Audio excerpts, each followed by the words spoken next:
500-ലധികം inbuilt ഫംഗ്ഷനുകളുണ്ട് Microsoft എക്സലിൽ.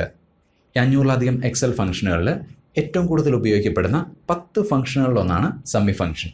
എക്സലിലേതുപോലെ തന്നെ Google ഷീറ്റ്സിലും Summy function ഉണ്ട്. Google ഷീറ്റ്സിലെ Summy function എന്തിനാണ് ഉപയോഗിക്കുന്നതെന്നാണ് ഈ വീഡിയോയിൽ നമ്മൾ ഡിസ്കസ് ചെയ്യുക. നമ്മൾ സ്പെസിഫൈ ചെയ്യുന്നൊരു കണ്ടീഷൻ സാറ്റിസ്ഫൈ ചെയ്യുന്ന സെല്ലുകൾക്ക് നേരെയുള്ള സെല്ലുകളിലെ വാല്യൂസിൻ്റെ സം കണ്ടെത്താൻ വേണ്ടിയുള്ളതാണ് ഗൂഗിൾ ഷീറ്റ്സിലെ സമ്മി ഫംഗ്ഷൻ.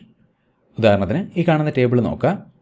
ഒരു അത്ലറ്റിക് ചാമ്പ്യൻഷിപ്പിൽ പങ്കെടുത്ത രാജ്യങ്ങൾ നേടിയ പോയിൻറ്റ്സ് ആണ് ഈ ടേബിളിലുള്ളത്. ഇനി ഈ ടേബിളിൽ നിന്ന് ഇന്ത്യ നേടിയ ടോട്ടൽ പോയിൻറ്റ്സ് എങ്ങനെയാണ് കണ്ടെത്തുന്നത് നോക്കാം. ഈ സെല്ല് സെലക്ട് ചെയ്യുന്നു, ഈക്വൽ സമ്മിഫ് എന്ന് ടൈപ്പ് ചെയ്യുക, ബ്രാക്കറ്റ് ഓപ്പൺ ചെയ്യുക. നോക്കുക, ഈ കാണുന്നതാണ് സമ്മി ഫംഗ്ഷൻ്റെ സിൻടാക്സ്. 3 ആർഗ്യുമെൻറ്റ്സ് ആണ് സമ്മി ഫംഗ്ഷൻ ഉള്ളത്.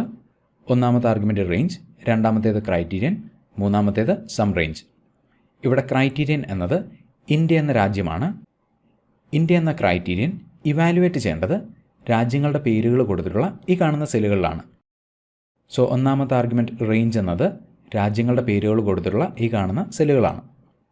കോമ രണ്ടാമത്തെ ആർഗ്യുമെൻറ്റ് ക്രൈറ്റീരിയൻ, ഇന്ത്യയാണ് ഇവിടുത്തെ criterion, double quotes India double quotes, comma മൂന്നാമത്തെ ആർഗ്യുമെൻറ്റ് സം റേഞ്ച്. ഇന്ത്യ നേടിയ ടോട്ടൽ പോയിൻറ്റ്സ് ആണ് നമുക്ക് വേണ്ടത്. സോ പോയിൻറ്റ്സ് കണ്ടെയ്ൻ ചെയ്യുന്ന സെല്ലുകളാണ് സം റേഞ്ച്. പോയിൻറ്റ്സ് കൊടുത്തിട്ടുള്ള സെല്ലുകൾ സെലക്ട് ചെയ്യുക, എൻ്റർ. നോക്കുക, ഫോർമുല 11 എന്ന സംഖ്യ റിട്ടേൺ ചെയ്തു. അതായത് ഇന്ത്യ നേടിയ ടോട്ടൽ പോയിൻറ്റ്സ് 11 ആണ്. 5, 5 3 8, 8 3 11. ഇനി ഈ ഫോർമുലയിൽ ഇന്ത്യക്ക് പകരം ഫ്രാൻസ് ആണ് ഉപയോഗിക്കുന്നതെങ്കിൽ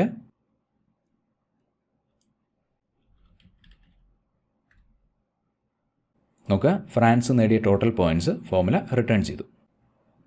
5, 5 3 8. ഇവിടെ ഫോർമുലയിൽ ഇന്ത്യ അല്ലെങ്കിൽ ഫ്രാൻസ് എന്ന ക്രൈറ്റീരിയൻ ഡയറക്റ്റായിട്ട് കൊടുക്കുകയായിരുന്നു. ഇങ്ങനെ ക്രൈറ്റീരിയൻ്റെ സ്ഥാനത്ത് ഡയറക്റ്റ് വാല്യൂസ് ഉപയോഗിക്കുന്നതിന് പകരം സെൽ റെഫറൻസ് എങ്ങനെയാണ് ഉപയോഗിക്കുന്നത് നോക്കാം. അതായത് ഈ കാണുന്ന സെല്ലിൽ നമ്മൾ പറയുന്ന രാജ്യം നേടിയ ടോട്ടൽ പോയിൻറ്റ്സ് സമ്മി ഫംഗ്ഷൻ ഉപയോഗിച്ച് എങ്ങനെയാണ് കണ്ടെത്തുന്നത് നോക്കാം. ഈ സെല്ല് സെലക്ട് ചെയ്യുന്നു, ഈക്വൽ സമ്മിഫ്, ബ്രാക്കറ്റ് ഓപ്പൺ ചെയ്യുക, റേഞ്ച് എന്ന ഒന്നാമത്തെ ആർഗ്യുമെൻറ്റ് രാജ്യങ്ങളുടെ പേരുകൾ കൊടുത്തിട്ടുള്ള സെല്ലുകൾ സെലക്ട് ചെയ്യുക, കോമ ക്രൈറ്റീരിയൻ ഇംഗ്ലണ്ടാണ് criterion, comma sum range points കൊടുത്തിട്ടുള്ള സെല്ലുകൾ സെലക്ട് ചെയ്യുക, എൻ്റർ. നോക്കുക, ഇംഗ്ലണ്ട് നേടിയ ടോട്ടൽ പോയിൻറ്റ്സ് നമുക്കിവിടെ കിട്ടി. ഇനി ഇവിടെ ഇന്ത്യ എന്നാണ് എൻ്റർ ചെയ്യുന്നതെങ്കിൽ ഇന്ത്യ നേടിയ ടോട്ടൽ പോയിൻറ്റ്സ് ഫോർമുല റിട്ടേൺ ചെയ്യും.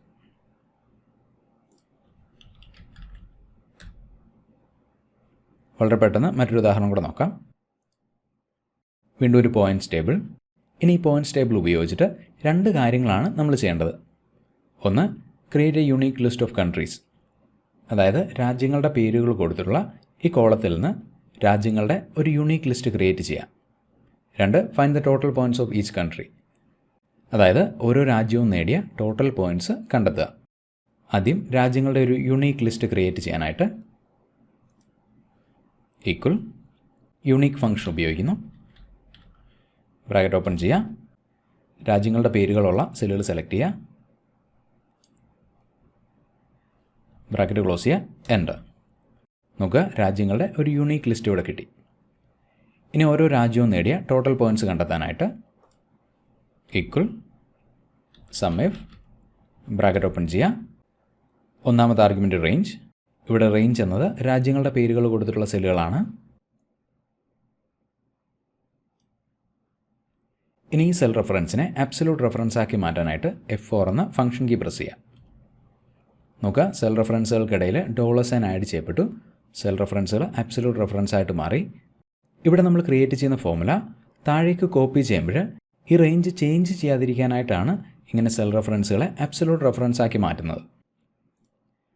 കോമ രണ്ടാമത്തെ ആർഗ്യുമെൻറ്റ് ക്രൈറ്റീരിയൻ.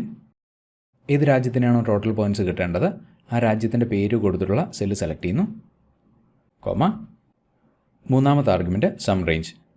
നമുക്ക് ടോട്ടൽ പോയിൻറ്റ്സ് ആണ് വേണ്ടത്. പോയിൻറ്റ്സ് കൊടുത്തിട്ടുള്ള സെല്ലുകൾ സെലക്ട് ചെയ്യുക. വീണ്ടും സെൽ റെഫറൻസുകളെ അബ്സല്യൂട്ട് റെഫറൻസ് ആക്കി മാറ്റുന്നു, F4, ബ്രാക്കറ്റ് ക്ലോസ് ചെയ്യുക, എൻ്റർ.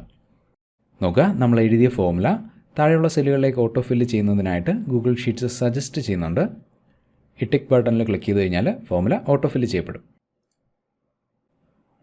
നോക്കുക, ഓരോ രാജ്യവും നേടിയ ടോട്ടൽ പോയിൻറ്റ്സ് ആണ് ഇവിടെ വന്നിരിക്കുന്നത്. ഇനി ഇതിലൊരു വാല്യൂ വളരെ പെട്ടെന്ന് നമുക്കൊന്ന് ക്രോസ് ചെക്ക് ചെയ്യാം. ഫ്രാൻസ് നേടിയത് 12 പോയിൻ്റാണ്. ഈ വാല്യൂ ചെക്ക് ചെയ്യാനായിട്ട് ഈ ടേബിളിൽ ഫിൽട്ടർ അപ്ലൈ ചെയ്യുന്നു. Ctrl A, data, create filter, country, clear. France നേടിയ ടോട്ടൽ പോയിൻറ്റ്സ് ആണ് നമുക്ക് വേണ്ടത്. ഫ്രാൻസ്. ഓക്കെ.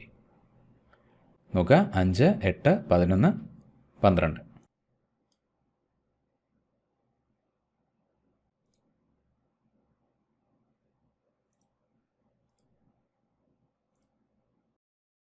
ഒരൊറ്റ കണ്ടീഷൻ മാത്രം ചെക്ക് ചെയ്ത് സം കണ്ടെത്താനായിട്ടാണ് SUMIF ഫംഗ്ഷൻ ഉപയോഗിക്കുന്നത്.